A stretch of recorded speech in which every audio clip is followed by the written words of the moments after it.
Bonjour à toutes et à tous. Bienvenue sur la deuxième visioconférence organisée par les Amis du monde diplomatique de l'Aude, Amis du monde diplomatique, association de lectrices et de lecteurs actionnaires du mensuel Le Monde. Nous aimerions pouvoir faire, comme d'autres, des conférences en présentiel, comme il est de bon ton de dire maintenant, mais l'avantage de la visio, c'est que ça permet à des gens qui sont loin de l'Aude de pouvoir y assister et participer. Pour participer, première règle, nous vous demanderons de bien vouloir couper vos micros, de ne pas intervenir à voix haute pendant la conférence. Elodie, que vous pouvez voir sur un coin de votre écran, qui vous fait un petit bonjour, se charge de noter les questions que vous poserez par écrit en utilisant la fonction converser ou chat du logiciel. Dany, voilà, qui vous fait bonjour, se charge lui d'admettre ou de refuser, mais sur quels critères, les personnes qui veulent venir assister à la conférence. Le thème du jour, c'est l'industrie pharmaceutique. Vous avez un très bon article dans le diplôme de ce mois-ci qui s'appelle Les brevets obstacles au vaccin pour tous. Et pour parler d'industrie pharmaceutique, qui de mieux que des militantes et des militants d'anti-Sanofric, salariés de Sanofi Montpellier. Je vous les présente par ordre alphabétique. Franck Aubertin, qui va vous faire un petit coucou. Non, qui s'en va. Non, il s'en va. Ah, Bon. qui change de caméra. C'est vrai, j'avais oublié, moi. Sandrine Caristan, qui vous fait un petit coucou parce qu'elle a sa caméra allumée, et Marion Lessac, qui sont tous les trois. Franck est technicien en fonction de support au service des résidents, Sandrine, chimiste responsable du laboratoire développement, et Marion, biologiste, cadre de laboratoire, en support au développement. Et tous les trois font partie des personnels non. Alors, c'est pas non essentiel, c'est comment vous appelez? Nécessaire. Hein. Non nécessaire, voilà. Mais pour nous, vous êtes nécessaire puisque nous vous écoutons. Vous avez la parole. Eh bien, bonjour à tous. J'espère que vous nous entendez bien.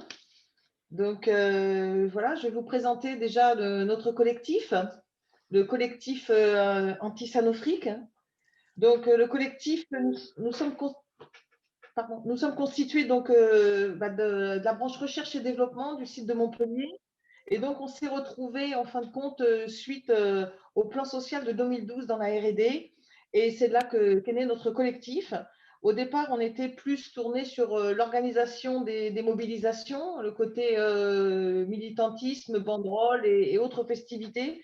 Et puis, au fur et à mesure, on s'est un peu diversifié et aujourd'hui, donc, on milite donc, pour une autre industrie pharmaceutique. Et on pense que le fait d'être à l'intérieur donc, de Sanofi, eh bien, ça nous permet d'avoir une vision plus réaliste des aberrations qu'il peut y avoir donc, dans notre société. Donc, pour ça, donc, vous avez donc, à votre écran, vous pouvez nous contacter par mail. Et chaque année, on édite une petite revue qui s'appelle donc, La lutte des Sanofi pour les nuls, dans lequel il ne s'agit pas de dire forcément du mal de notre société, mais surtout de donner des données chiffrées, des réalités qui sont donc sourcées et vérifiables donc, dans le petit livre. Et si vous souhaitez le lire, eh bien, il est libre d'accès, soit en nous envoyant un mail sur ce mail, ou sinon en allant sur le site Facebook Les Sanofi. Je mets le lien dans le chat. Et le lien sera donc dans le chat. Donc, nous avons des appartenances diverses. Nous avons des gens qui sont syndiqués CGT, d'autres Sud Chimie, d'autres qui ne sont pas CGT, ni Sud Chimie et qui n'ont pas d'appartenance syndicale. Et nous pensons que de toute façon, l'outil syndical est un outil indispensable et nous sommes soutenus par Sud Chimie à Montpellier principalement. Et je vais donc passer la parole à Franck qui va vous parler rapidement de qui est Sanofi. Alors, il y a quelques années, peut-être le nom de Sanofi ne vous disait pas grand-chose. Et pourtant, dans vos boîtes, dans vos armoires à pharmacie, vous avez au moins un médicament sur 4 qui est fabriqué ou commercialisé par ce grand groupe pharmaceutique. Et aujourd'hui, quand on prononce le nom de Sanofi, malheureusement, ce n'est pas pour parler de nouvelles molécules ou du vaccin qui sort et qui serait dans les officines pour nous vacciner. C'est malheureusement pour parler de restructuration, licenciement, dividendes, salaire de PDG ou de scandales comme la dépakine, la pollution sur certains sites. Et dernièrement, des nouvelles restructurations sur le site, sur la recherche et le développement. Le vaccin, bien sûr, depuis le début de l'année. Alors, certains pourraient dire qu'on est un petit groupuscule minoritaire de salariés qui s'amusent à faire du Sanofi bashing. Et en fin de compte, nous, ce qu'on fait, c'est juste de mettre en évidence ce que la direction de Sanofi se charge très bien toute seule de faire, c'est-à-dire de se faire toute seule des scandales et depuis ces dernières années. Voilà. Petit historique, Marion? Ouais, moi je prends le relais pour faire un petit historique de l'entreprise Sanofi. Donc au départ, c'était une boîte qui a été montée sur des fonds publics. C'était une émanation de Elf Aquitaine et l'objectif à cette époque-là, c'était dans les années 70, c'était d'assurer l'indépendance thérapeutique de la France et de construire un fleuron de l'industrie pharmaceutique. Donc la boîte a grossi, il y a eu beaucoup de fusions, de rachats. Le site de Montpellier Recherche et Développement est l'un des premiers sites. Il a été ouvert, je crois, en 1972. Et il faut savoir qu'au départ, c'est devenu un site où on pouvait, qui était intégré, c'est-à-dire qu'on pouvait faire à la fois de la recherche, il y avait tous les axes de recherche, oncologie, cardiovasculaire, neurologie, etc. Il y avait une partie de développement et il y avait aussi une partie de production de l'eau clinique. Donc, l'eau clinique, c'est ce qui est utilisé pour faire les essais cliniques. Et donc, moi, je suis arrivée, par exemple, sur le site de Montpellier en 2004. Et à cette époque-là, les salariés du site de Montpellier, ils se sentaient vraiment en sécurité dans leur emploi. Ils étaient contents de bosser pour Sanofi. Ils se sentaient presque comme des fonctionnaires au niveau de la pérennité de leur emploi. Quand on rentrait à Sanofi, on était tranquille, quoi. Et ça s'est gâté à partir de 2009. Donc, ça a été un peu le virage de la financiarisation de l'entreprise qui est devenu... c'est là qu'a commencé vraiment la casse de la branche recherche, en tout cas. Donc nous, sur le site de Montpellier, ça a été un petit peu le début du déclin du site, avec l'arrêt d'axes de recherche et avec des suppressions de postes. Donc ça s'est enchaîné en 2009. En 2012, il y a eu un gros plan de restructuration. Donc c'est là qu'est né ce collectif de salariés en lutte. Donc ça a été à Montpellier la fin de la recherche pour se consacrer uniquement au développement. Ça a été la fermeture du site de Toulouse. Et voilà, sur Montpellier, ça a été plus de 300 suppressions de postes. Et depuis, ça ne s'arrête pas et ça s'accélère. Donc, les plans sociaux se succèdent les uns aux autres. Et il n'y a pas que la recherche qui est touchée. Il y a aussi les sites de production, les fonctions de support. Voilà, toutes les branches du groupe sont touchées par la casse sociale.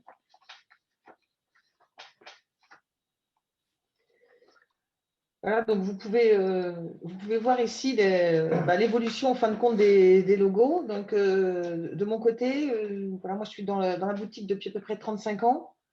Ça fera 35 ans au mois d'octobre. Et donc, tout comme Marion, hein, j'ai vu aussi au fur et à mesure, à partir de 2009, donc l'entreprise changer. Et en fin de compte, à partir du moment où l'entreprise a été cotée en bourse, je pense que ça a été le début de la fin. Donc, sur votre écran, vous pouvez voir donc l'évolution des logos. Et donc, voilà, nous, aujourd'hui, on a décidé de rebaptiser Sanofi en Sanofric, puisque donc, le Phi de Sanofi veut dire finance à l'origine. Ça veut dire Sanofi Omnium Finance. On aurait dû se douter de quelque chose quand ils ont donné ce nom-là à Sanofi.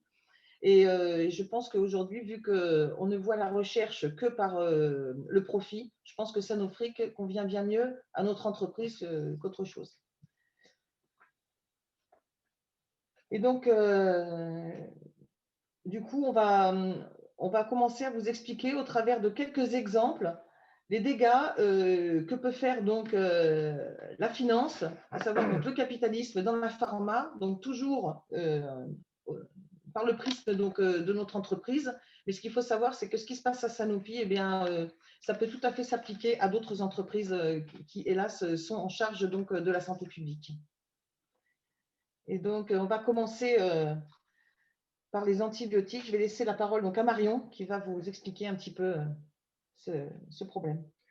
Voilà, donc les antibiotiques, c'est un axe thérapeutique majeur.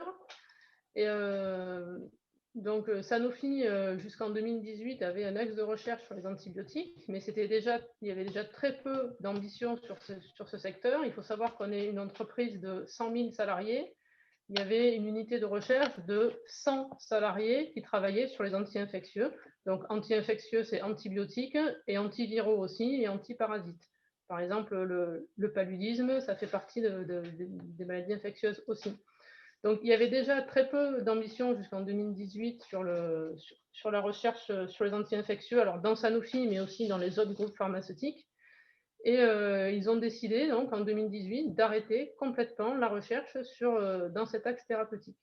Alors que selon l'OMS, on voit bien qu'il y a des besoins très importants dans ce secteur-là, parce qu'on a des antibiotiques qui fonctionnent bien, des antibiotiques des anciennes générations, mais alors, je vais faire un petit rappel de comment ça fonctionne. C'est-à-dire que c'est un mécanisme naturel chez les bactéries, c'est de s'adapter aux antibiotiques auxquels elles sont confrontées. C'est-à-dire que quand on prend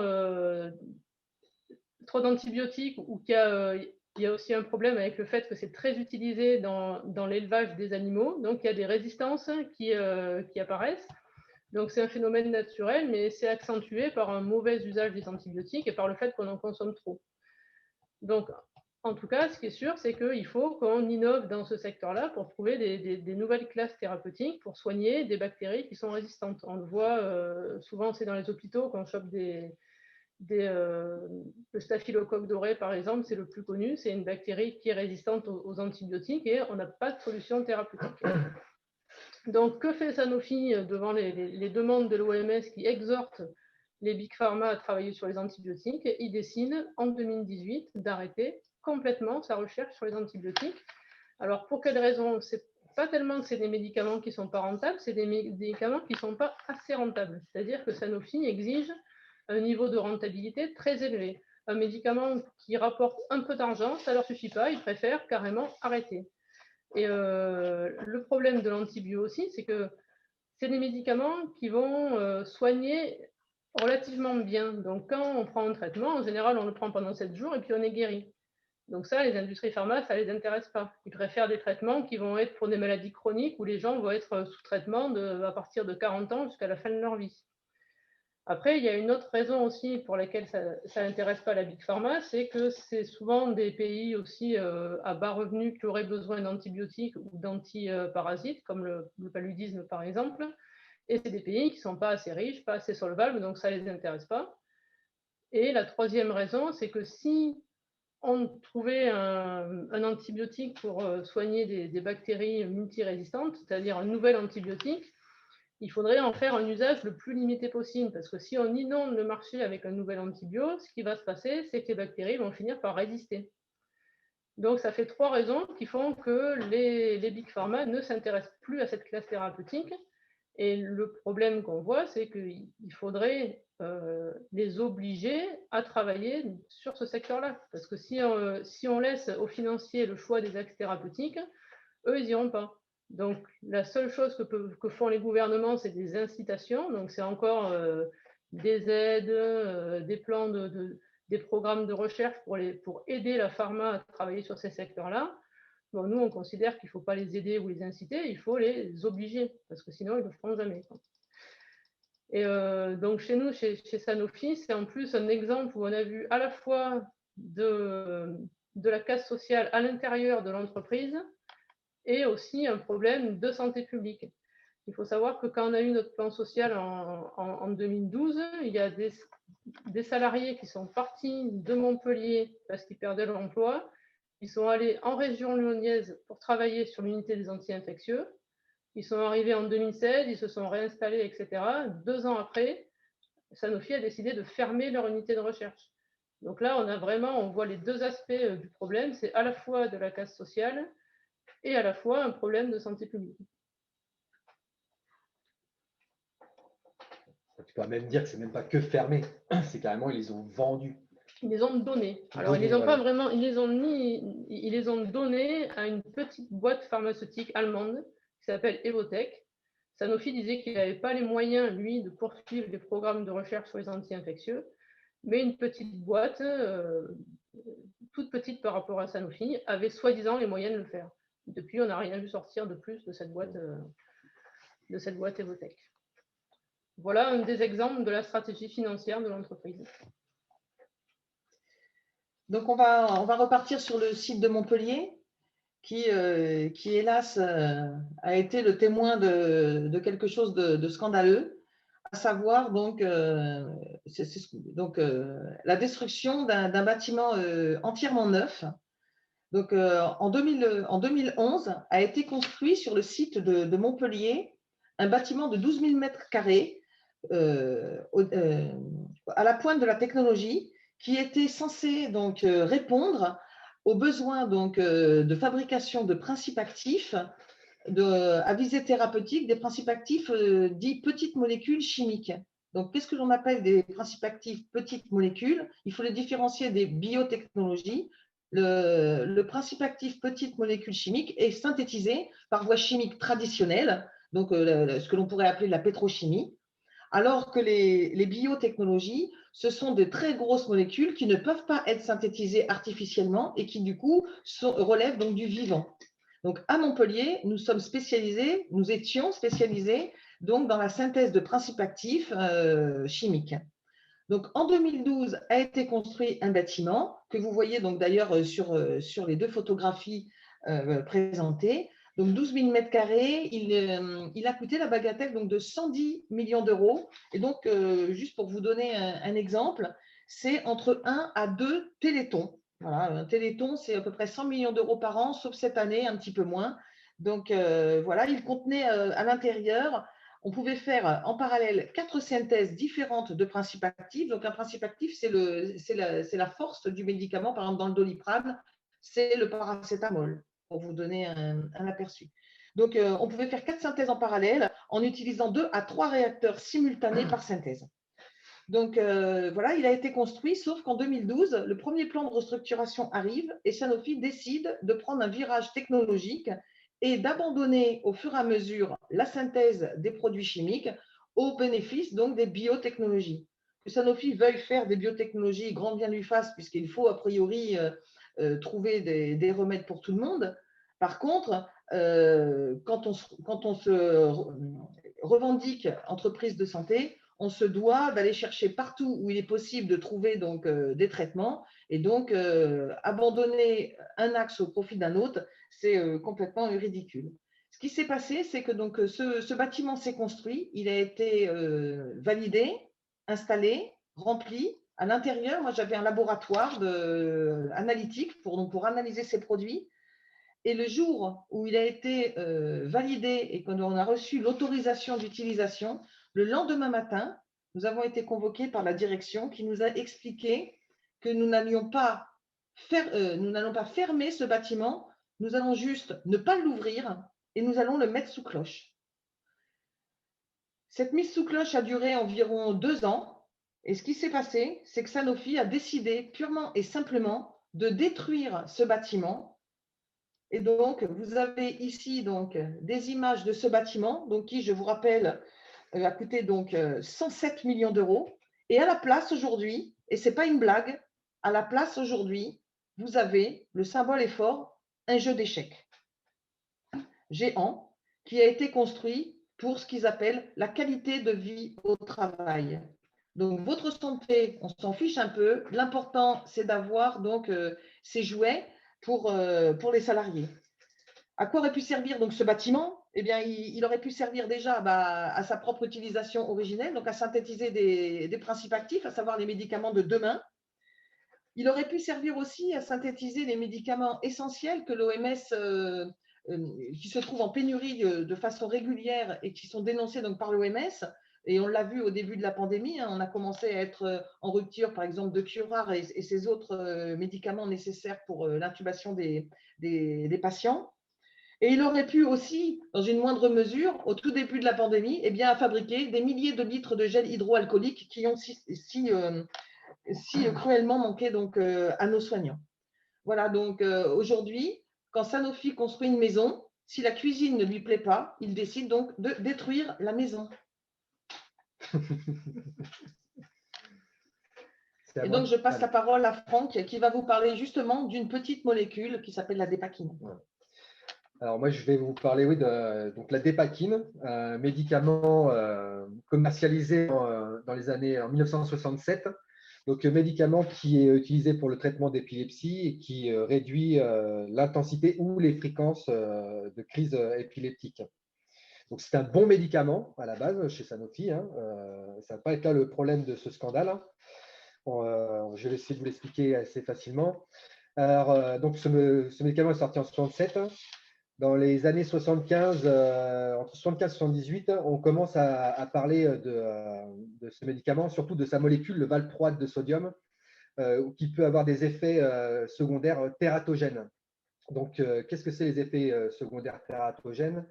C'est en fin de compte un médicament qui pourrait provoquer des anomalies ou des déformations fétales. Donc, on pourrait tout de suite en déduire qu'il serait donc contre-indiqué chez les femmes enceintes. Et donc, dans les années 80 et 85, il y a plusieurs études qui commencent à sortir prouvant la possibilité des effets tératogènes du produit. Et pourtant, on continue à le donner aux femmes enceintes qui feraient des crises d'épilepsie. Donc là, tu as mis la courbe, excuse-moi, je n'ai pas vu.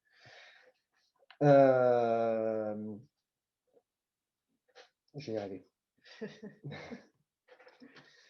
Donc, ce qui s'est passé, c'est que donc la notice n'était pas mise à jour. Il n'y a que vers les années 2006 qu'on a commencé à le déconseiller chez les femmes enceintes.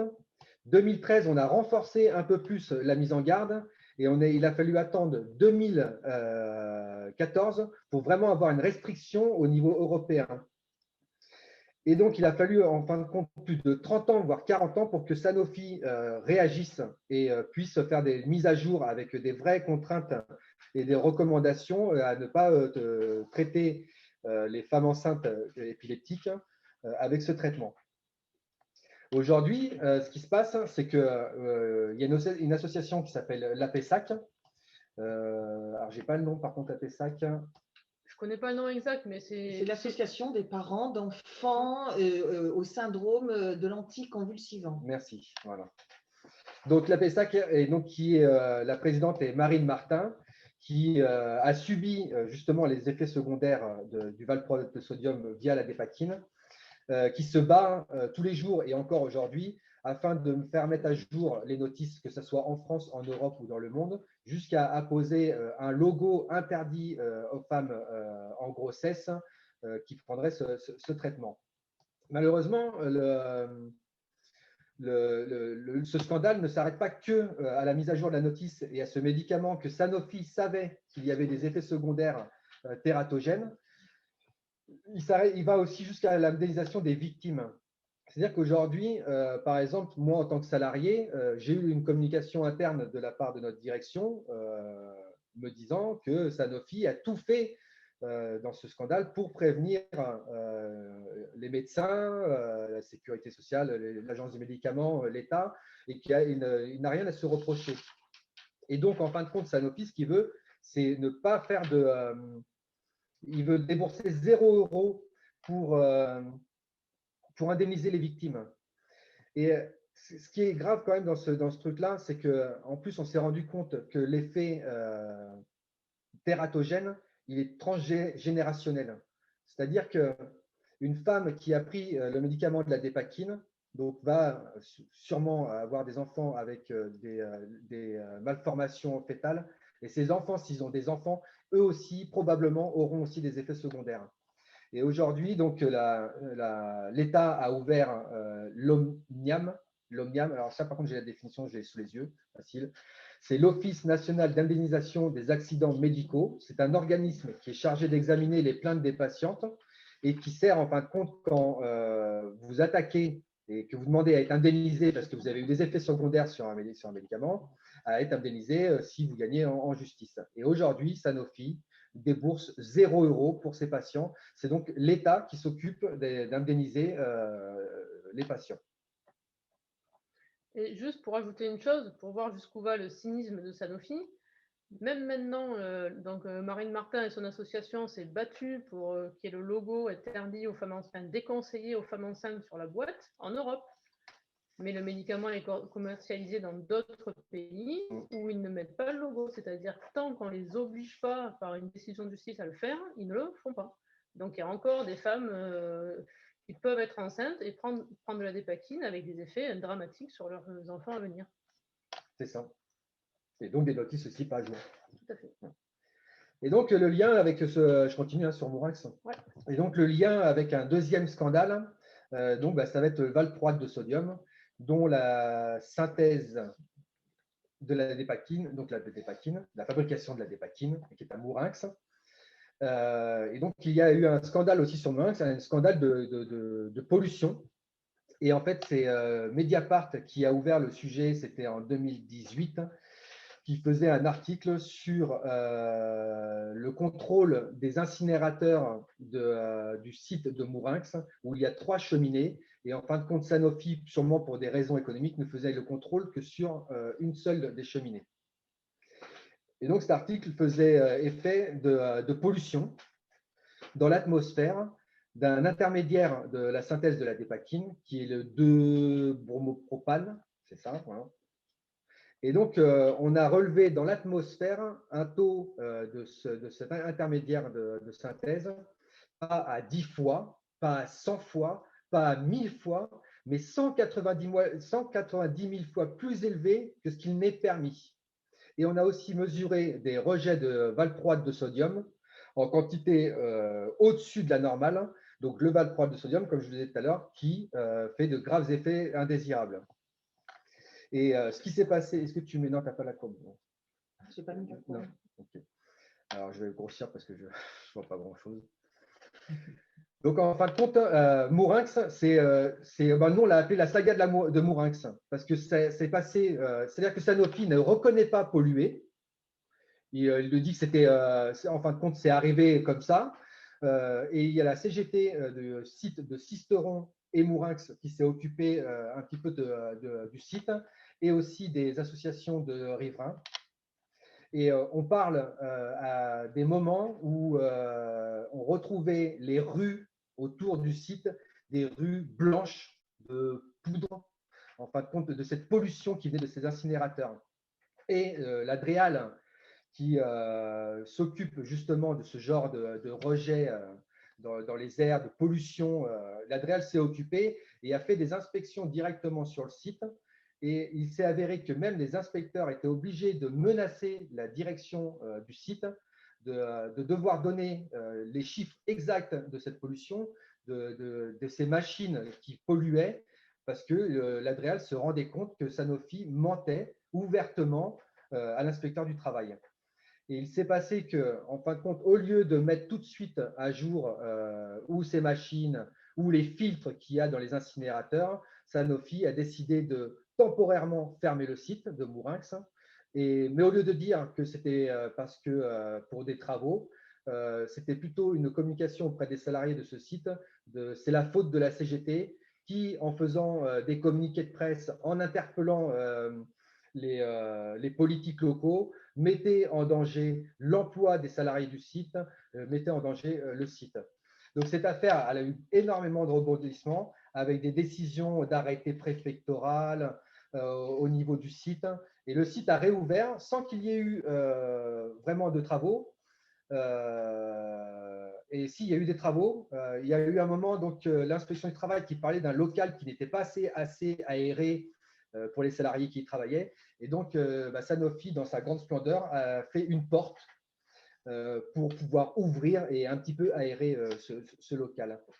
Et à ce jour, en fin de compte, des salariés se retrouvent avec du valproate de sodium dans le sang, suite à des prises de sang qui ont été faites indépendamment de Sanofi, car Sanofi refuse qu'on regarde s'il y a eu des expositions professionnelles pendant les productions. déclarant qu'on ne peut pas pister le valproate de sodium dans le sang, alors qu'on peut le faire très facilement avec des prises de sang. Et il y a aussi donc la pollution qui est tout autour du site par rapport à la pollution. Et on pourrait se poser la question dans le temps de est-ce qu'il va y avoir des naissances d'enfants qui auront subi justement les effets secondaires du valproate de sodium, les effets tératogènes. Et il y a été demandé à l'État d'ouvrir une enquête pour pouvoir suivre si des enfants naîtraient et l'État refuse. Juste pour compléter, juste sur ce point, quand il y a comme ça des problèmes de pollution et qu'il y a dans la balance un industriel et des emplois d'un côté et de l'autre côté des problèmes de santé publique, on constate que les autorités de santé en général ne veulent pas intervenir, ne veulent pas prendre position. Et une façon de ne pas prendre position, c'est de ne pas faire d'enquête. Parce que s'ils veulent savoir s'il y a plus de naissances d'enfants autistes dans la région de Mourenx, c'est pas compliqué à faire. On sait qu'il y a environ un enfant sur 50 qui naît avec des problèmes d'autisme en France. S'ils veulent savoir s'il y a plus d'enfants qui naissent avec des autismes dans cette région, c'est quelque chose qui est facile à faire. Et il y a des médecins qui tirent la sonnette d'alarme parce qu'ils voient dans leurs patients, ils ont l'impression qu'il y en a beaucoup, mais tant qu'on n'a pas des chiffres, l'État fait l'autruche et ils disent on ne sait pas. En fait, ils ne veulent pas le savoir pour ne pas devoir se positionner contre l'industrie et contre l'emploi. Et aujourd'hui, la CGT donc de Mourenx travaille en relation avec l'inspection du travail et la médecine du travail pour essayer de faire reconnaître, en fin de compte, la possibilité d'accident de travail quand on est intoxiqué par des médicaments. Ce qu'il faut savoir, c'est qu'aujourd'hui, il existe dans le Code du travail des intoxications aux solvants, à pas mal de choses, mais on ne s'est jamais posé la question que des salariés pouvaient eux aussi être intoxiqués par les médicaments qu'ils produisent. Donc, il y a quelque chose en cours pour justement reconnaître ces maladies professionnelles éventuelles. Et donc, on va pour une fois ne pas forcément parler donc de Sanofi. On va parler du prix des médicaments. Bien évidemment, Sanofi en fait partie, mais voilà, donc je vais vous parler donc de prix de médicaments au travers d'un exemple donc, qui s'appelle le Sovaldi, qui est un médicament qui soigne donc l'hépatite C et qui a été mis sur le marché par la société Gilead. Et donc, ce qu'il faut savoir, c'est qu'en 2014, il y a un nouvel antiviral qui a été mis sur le marché contre l'hépatite C, donc ce fameux Sovaldi, qui guérit 9 patients sur 10 avec très peu d'effets secondaires. C'était quelque chose d'absolument phénoménal au niveau donc, de cette maladie qui est l'hépatite C. Et d'ailleurs, dès 2016, l'OMS met en place donc, une stratégie d'éradication donc, de cette maladie. Sauf que ça a été très, très rapidement, on a vite déchanté, car on s'est aperçu que les 12 semaines de traitement étaient donc à hauteur de 84 000 $ pour les États-Unis et 41 000 € pour la France. Et donc, rien que si on parle des patients français, pour soigner les 200 000 patients en France, cela aurait coûté la bagatelle donc, de 8 milliards d'euros, alors que le budget annuel pour l'intégralité des médicaments en France, c'est 27 milliards.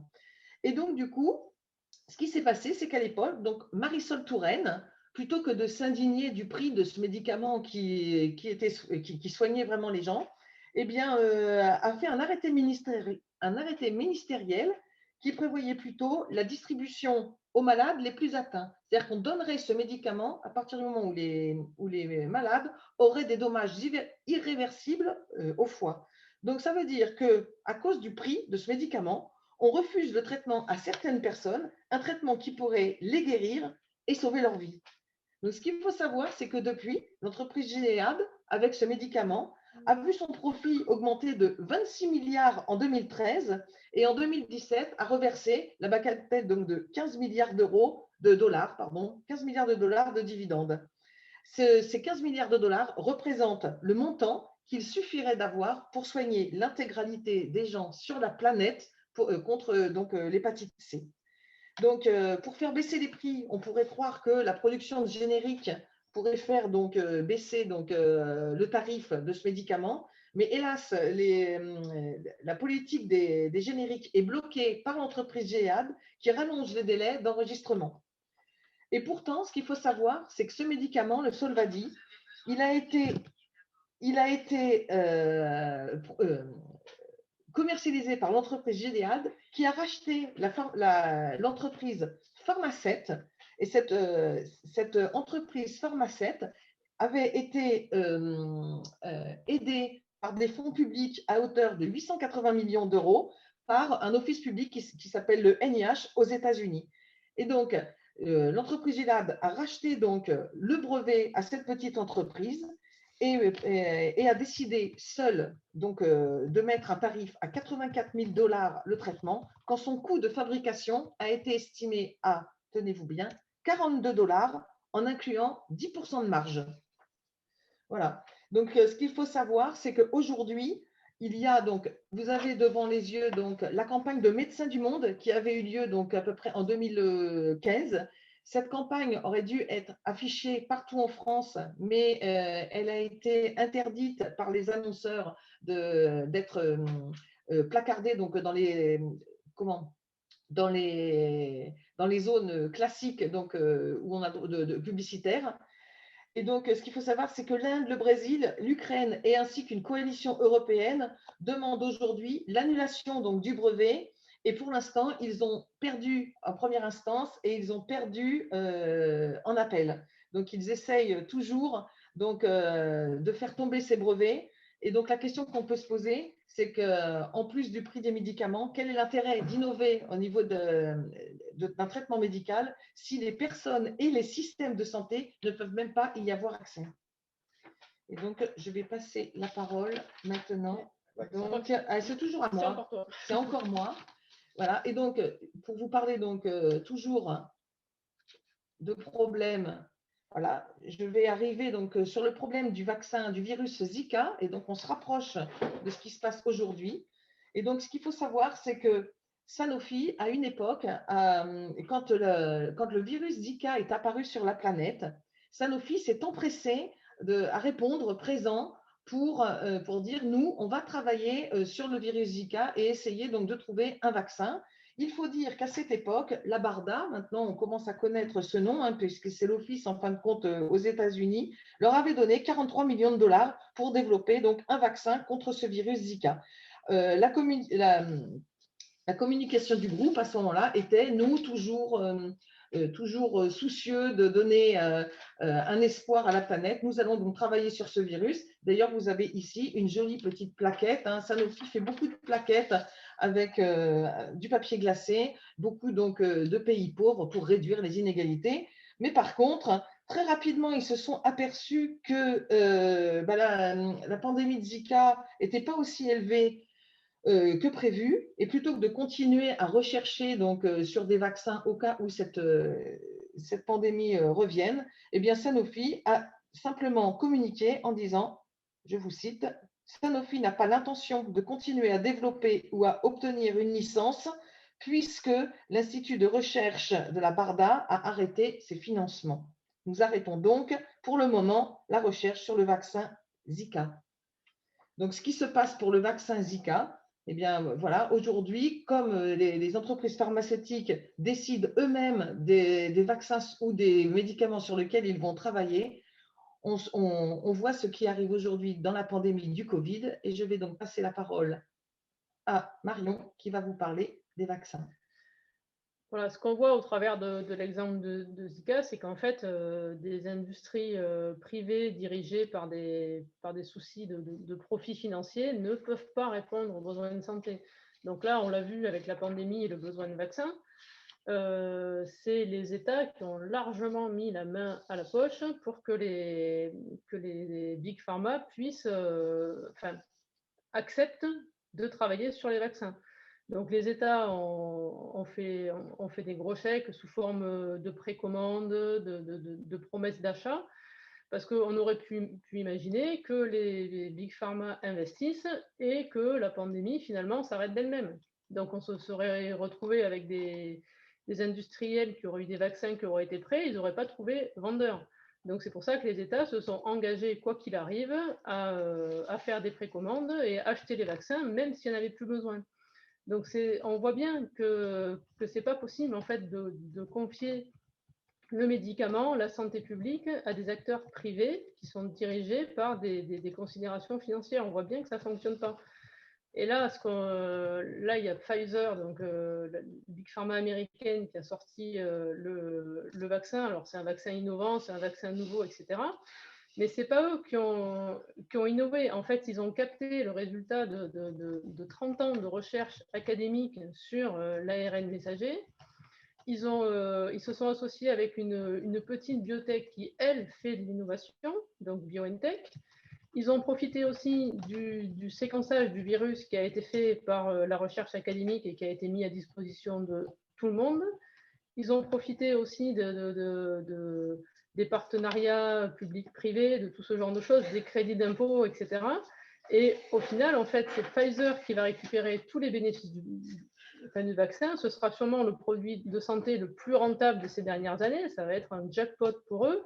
Mais en fait, on peut considérer qu'ils se sont accaparés le progrès scientifique pour en faire finalement un profit privé, quoi. Donc, et en plus, ils se retrouvent à avoir le brevet et ils ne sont pas en mesure de produire suffisamment de vaccins pour tout le monde. En fait, si on voulait pouvoir produire en masse, il faudrait absolument une levée des brevets pour que chacun puisse, selon ses moyens de production, produire le vaccin sans avoir besoin d'acheter la licence. Donc aujourd'hui, on voit bien que le fait de breveter les produits de santé, c'est un frein à la vaccination pour tous. Et si on ne vaccine pas tout le monde, la pandémie, elle ne s'arrêtera pas. Si on vaccine que les pays riches, ça ne fonctionnera pas non plus. Donc là, il faudrait qu'on ait une levée des brevets sur les vaccins pour pouvoir avoir un accès à tous. Et sinon, Sanofi et les vaccins. Donc, nous, on est quand même une boîte où on est censé être les numéros 1 sur les vaccins. C'est un peu l'image de marque de Sanofi. Et on n'a pas été foutu de sortir un vaccin dans les temps. Donc, il y a eu un gros loupé sur le vaccin Sanofi, on peut se poser la question, est-ce que ce gros loupé, c'est pas lié à la casse sociale qu'on observe depuis plus de 10 ans dans le groupe? Comment ça se fait qu'on n'a pas réussi à le sortir? Est-ce que c'est parce qu'il y a des suppressions de postes depuis toujours, une perte d'expertise, etc.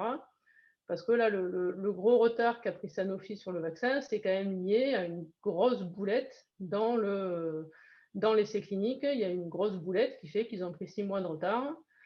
Donc là, ils continuent, mais est-ce que le vaccin ne va pas arriver trop tard? Est-ce que finalement, il y en aura besoin? On ne sait pas. Et de la même façon, Sanofi travaillait aussi sur un vaccin à ARN messager, donc comme Pfizer, mais celui-là, il va arriver aussi très tardivement parce que Sanofi n'a pas mis les moyens nécessaires pour y parvenir. Donc on voit bien qu'on ne peut pas confier notre santé à des acteurs privés, ça ne fonctionne pas. Donc on se pose la question aussi avec la casse sociale des salariés dans tout ça. Donc là, je vais repasser la parole à Franck qui va nous parler des salariés. Des salariés. Alors, c'est vrai que la direction, elle ne fait pas le lien entre les restructurations et l'échec avec le vaccin. Et pourtant, nous, on le fait assez facilement, dans le sens où, si je me prends comme exemple, je suis arrivé dans le groupe sur un site de production qui était en région parisienne. Donc, je faisais de la production de corticoïdes en milieu stérile.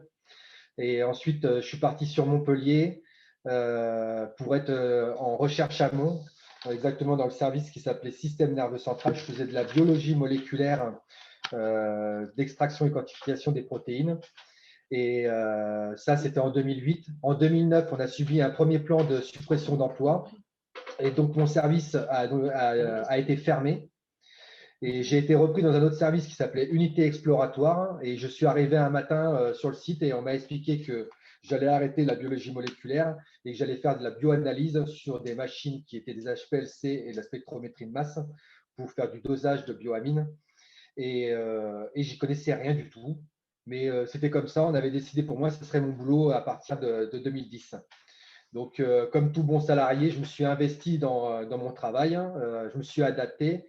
Et puis en 2012, replan social sur le site de Montpellier. mon service, l'unité exploratoire ferme. Donc, on me dit, si tu veux continuer à faire ce que tu fais, tu vas sur la région parisienne. Si tu veux continuer sur Montpellier, tu postuleras sur un poste en sachant qu'il n'y aura plus de recherche sur Montpellier. Tu feras autre chose, tu t'adapteras, tu deviendras flexible pour avoir un métier sur Sanofi Montpellier. Donc, en gros, un jour, vous faites un boulot, l'autre jour, vous faites autre chose. Ça, la direction, elle s'en importe peu. Et donc, c'est comme ça que nous, on a fait le lien avec le vaccin, car ce qui se passe sur Montpellier se passe sur tous les sites, toutes les entités. Des plans sociaux, il y en a pratiquement tous les ans, que ce soit en industriel, en recherche, dans le tertiaire, dans le commercial, peu importe. Et donc, on se retrouve en tant que salarié à avoir des domaines de prédilection où on aurait fait des études, des domaines où on veut travailler. Et comme la direction a décidé que ce domaine ne devait plus exister, soit sur son site ou soit directement chez Sanofi, à devoir postuler sur d'autres métiers. Et c'est comme ça que moi, il m'est arrivé à la fin de me retrouver en train de distribuer le courrier et des colis pour le site de Montpellier. Alors, il n'y a pas de petit métier, hein. Moi, je l'ai fait ce boulot-là, mais moi, j'aimais être à ma paillasse et faire de la recherche. Et c'est comme ça que je me suis retrouvé à distribuer des colis. Alors aujourd'hui, ce n'est plus mon métier non plus, j'ai encore changé. Mais voilà, les salariés, c'est comme ça chez Sanofi. On change de métier tous les 4 matins au bon vouloir de la direction et de sa stratégie. Et pour continuer du coup sur ce que dit Franck, c'est qu'il ne faut pas s'étonner du coup que l'on perde le savoir. À chaque plan social, ceux qui ont le savoir s'en vont. Il n'y a pas d'embauche. Les jeunes ne nous remplacent pas.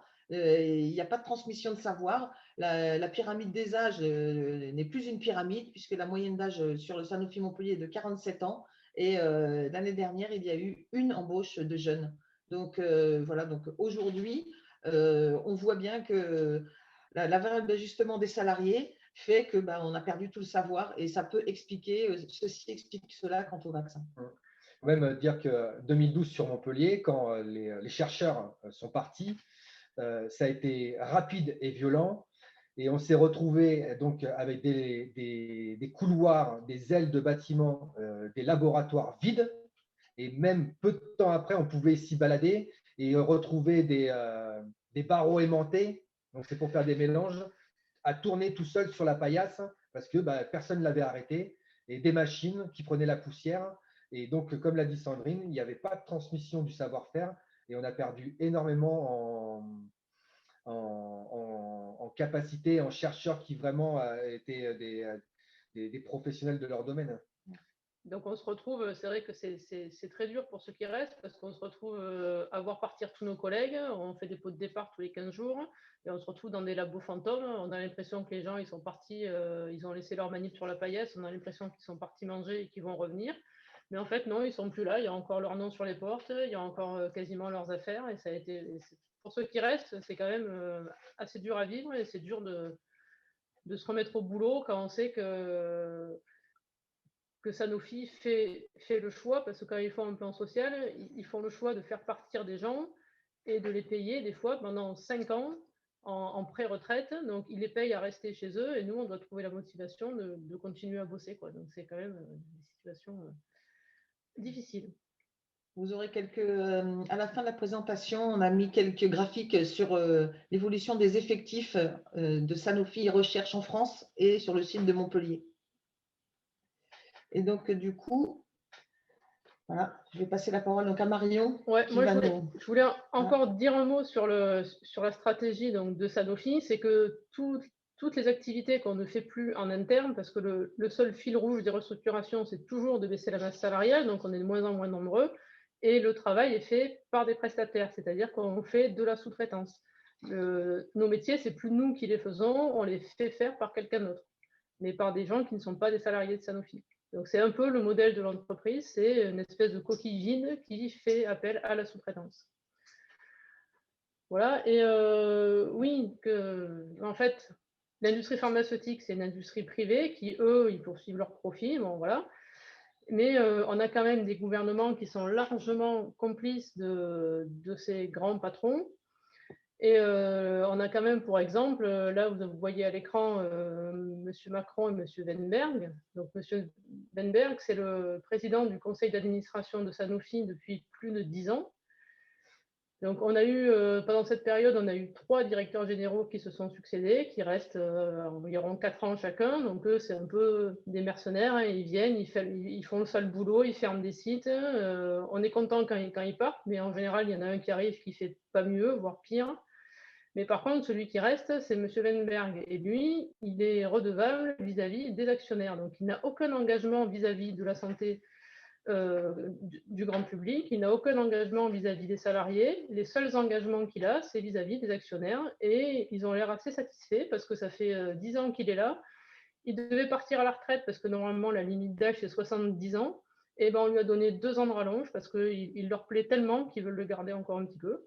Et il se trouve que c'est le pote de Macron. C'est lui qui l'a fait rentrer chez Rothschild. C'est un peu son mentor. Quand Macron a été élu, la première personne qu'il est allé saluer dans la foule, c'est M. Weinberg. Donc avec des présidents comme ça, on n'est pas prêt de mettre des bâtons dans les roues à l'industrie pharma parce qu'on voit qu'il y a quand même une complicité au plus haut niveau de l'État entre nos gouvernants et entre les grands patrons de l'industrie pharmaceutique. Et ce n'est pas que le président, on a eu aussi Agnès Buzyn qui a été pendant des années payée par Sanofi en tant que consultante. Donc, avant d'être ministre de la Santé, elle était présidente de la Haute Autorité de Santé. Donc, même dans l'administration, on voit que Sanofi, enfin, la pharma place des gens au poste clé parmi les ministres, parmi les députés, parmi les décideurs des autorités de santé. Sanofi place ses pions. Et c'est même plus du lobbying, c'est carrément, ils rentrent dans le système de décision. Donc avec des gouvernements comme ça, c'est pas comme ça qu'on va changer le système. Pourtant, je pense que si on demande à un citoyen lambda dans la rue s'il trouve que c'est une bonne idée de laisser à des financiers le choix des médicaments dont on a besoin, je pense que la plupart des gens vous diront que c'est pas une bonne idée. Mais pourtant, on continue à voter pour des gouvernements qui cautionnent ce système. Voilà, et donc.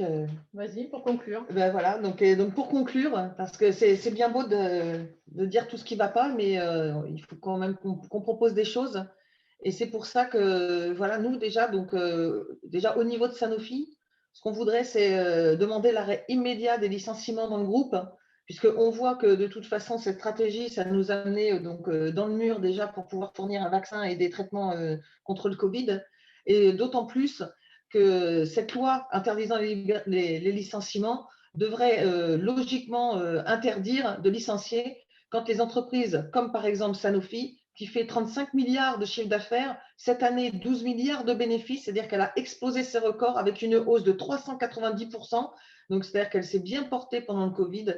Et donc du coup, à partir du moment où une entreprise fait des bénéfices ou et redistribue des dividendes aux actionnaires, 4 milliards cette année encore, et perçoivent de l'argent public au travers de crédits d'impôt, eh bien, ça devrait être interdit de pouvoir faire des licenciements, que ce soit dans Sanofi et que ce soit dans les autres entreprises, parce qu'on voit très bien ce qui se passe aussi un peu partout en France. Et donc, du coup, pour l'instant, c'est arrêter aussi donc, le versement des aides publiques telles qu'elles sont à ce style d'entreprise. Sanofi, en plus, n'en a pas besoin, puisque avec ses 35 milliards de chiffres d'affaires, elle a largement de quoi s'entretenir elle-même et que cet argent serve à ceux qui en ont réellement besoin et qui créent de l'emploi et qui font quelque chose, en tout cas, et certainement pas de la rétribution de dividendes. Oui. Ah, c'est à moi? Allez, bah, oui, je me disais que tu pouvais. Oui, dans nos revendications, donc comme on voit bien, je pense que tout ce qu'on vous a expliqué là pendant 3 quarts d'heure, ça arrive à la conclusion qu'on ne peut pas laisser les médicaments entre les mains des financiers. On l'a dit, on l'a répété. Donc si ce n'est pas les financiers qui gèrent, il faudrait mettre en place une filière du médicament qui soit sous contrôle public, sous contrôle des associations de patients, sous contrôle des salariés. S'il y avait un petit peu de démocratie dans l'entreprise, je pense que ça ne ferait pas de mal non plus, parce que quand même, on sait un peu de quoi on parle, c'est nos métiers. Donc nous, on voudrait aussi qu'il y ait un pôle public du médicament, de la filière de la santé. Dans l'immédiat, par rapport à la pandémie, donc on demande l'abolition des brevets sur les vaccins contre le Covid-19 pour que les vaccins deviennent un bien commun qu'on puisse produire et qui soit accessible à tous, donc pas que en France, pas que en Europe, hein, mais aussi dans tous les pays. Juste pour dire, il y a des pays, il y a l'Afrique du Sud et d'autres pays d'Afrique qui ont demandé à ce que les vaccins le brevet sur les vaccins soit levé, et ils ont demandé à l'Organisation mondiale du commerce. Alors qu'on pourrait penser en toute logique que c'est l'Organisation mondiale de la santé qui prend une décision comme ça. Eh bien non, il faut demander à l'OMC, et l'Europe s'est opposée à ce que les brevets soient levés. Donc, on se retrouve avec un manque de vaccins, donc on ne peut pas vacciner tout le monde. Et donc, aussi, pour produire, eh ben, nous, on a des chaînes de production à Sanofi qui permettraient de produire des vaccins. Donc, il faut que ces chaînes soient réquisitionnées. Si on n'a pas été foutu de sortir un vaccin, on peut très bien produire les vaccins des autres pour permettre de les distribuer largement. Voilà. Ce qu'il faut savoir, c'est que les brevets dans les vaccins, ce n'est pas si vieux que ça. Ça date des années 60. Et donc, il y a quelques années en arrière, on aurait halluciné qu'on puisse poser des brevets sur un médicament. Alors qu'aujourd'hui, voilà, ça paraît tout à fait normal. Et donc, ce qui se passe sur le vaccin Covid, on peut en parler aussi donc sur le traitement contre l'hépatite C et sur plein de choses. A priori, aujourd'hui, dans le vaccin Covid, ce sont les pays riches qui s'accaparent la totalité des doses, quand les pays à moindre budget ne peuvent même pas se soigner. Et quand ils auront compris que c'est en soignant toute la planète qu'on se débarrassera donc de cette épidémie, ben à ce moment-là, peut-être qu'on verra les brevets enfin tomber, quoi. Donc voilà quelques chiffres, bon, au travers de deux petits graphiques qui parlent. Ici, vous avez l'évolution donc des effectifs CDI et CDD de Sanofi France. Donc voilà. Donc quand en 2008, on était encore presque 30 000, et au fur et à mesure, on voit dégringoler donc les effectifs. Et donc aujourd'hui, là, ça s'arrête à 2018, mais aujourd'hui, on est à moins de 5 000 postes donc en France. Et par contre, la courbe d'augmentation des dividendes versés aux actionnaires, elle, par contre, va dans le bon sens. Et quant aux effectifs donc, de Montpellier, vous pouvez voir qu'il y a 10 ans, nous étions 1500 sur le site de Montpellier. Aujourd'hui, si, le tout petit machin. On était donc à peu près 1400 sur Montpellier en 2009. Et aujourd'hui, nous sommes 880. Et si le plan de restructuration se fait, on va tomber à moins de 850. Donc, entre la baisse des effectifs, la destruction de bâtiments, le fait que l'on rase des labos pour en faire des bureaux, le fait que l'on loue ces bureaux à des tertiaires, et ben voilà, aujourd'hui, on est un petit peu inquiet, et je pense qu'il faudrait être dans le déni pour croire qu'il y ait un avenir sur le site de Montpellier. Donc, c'est pour ça qu'on se bat. Donc, on vous remercie tous, et on est prêt à essayer de répondre à quelques questions. J'en ai vu dans le chat qui sont très intéressantes. J'espère qu'on pourra y répondre de la meilleure façon, et on espère qu'on a été suffisamment clair aujourd'hui. Eh bien, merci à vous trois, merci de ces informations passionnantes et pas particulièrement optimistes, surtout à la fin. Juste pour compléter, j'ai fait allusion dans le lancement à l'article du Monde diplomatique de ce mois-ci par rapport à ce que tu viens de faire remarquer, Marion. Alors, je ne sais plus quel est le pays. Il y a un pays de ce qu'on appelle les pays en voie de développement, pour pas autrefois on parlait du tiers-monde, qui a eu en tout et pour tout 25 doses de vaccins, alors qu'il y en a des millions et des dizaines de millions répartis un peu partout dans les pays riches. Je me tais parce que si je commence, Élodie, c'est à toi maintenant de nous faire un peu la synthèse, pour faire la porte-parole des questions. Juste une petite chose avant de répondre aux questions, et ensuite on répondra. Ce qu'il faut savoir, c'est ce qui se passe en France. Voilà, ça nous touche. Mais ce qu'il faut savoir, c'est qu'on a appris hier que le site de Great Valley allait fermer. C'est aux États-Unis. Donc, les gens ont été prévenus hier matin pour une fermeture définitive fin juin. Bon, l'avantage des États-Unis, c'est qu'il n'y a pas ce foutu code du travail, ni des collectifs anti-sanofriques qui viennent emmerder le monde. Et je voudrais aussi faire juste un petit mot, un petit message aussi pour nos collègues du Bangladesh. Ce qu'il faut savoir, c'est qu'au Bangladesh, il y a une usine, enfin une entreprise avec 1000 personnes. Sanofi a aussi décidé de se débarrasser de ces 1000 personnes en les vendant à des tiers. Et les 1000 personnes sont tous en grève depuis début février et ont même entamé une grève de la faim pour exiger non pas de rester dans Sanofi, mais d'avoir une compensation pour services rendus, parce qu'ils ont très peur pour leur avenir, évidemment. Et au Bangladesh, lorsqu'on dit oui, oui, vous allez garder votre emploi, l'histoire fait que ça ne se passe pas souvent comme ça. Et donc, ils demandent à Sanofi de conserver à minima, donc d'avoir une prime de cession et de pouvoir garder des mutuelles et certaines compensations. Aujourd'hui, Sanofi refuse d'entendre, alors qu'on est au Bangladesh. Je vous rappelle que le salaire moyen au Bangladesh est de 165 $ mensuels. Et le 16 février dernier, eh bien, un des salariés du Bangladesh est décédé. Voilà, donc on est en lien avec nos amis car ils ont réussi un petit tour de force, c'est-à-dire qu'à l'intérieur de Sanofi, il y a un réseau social qui s'appelle Yammer.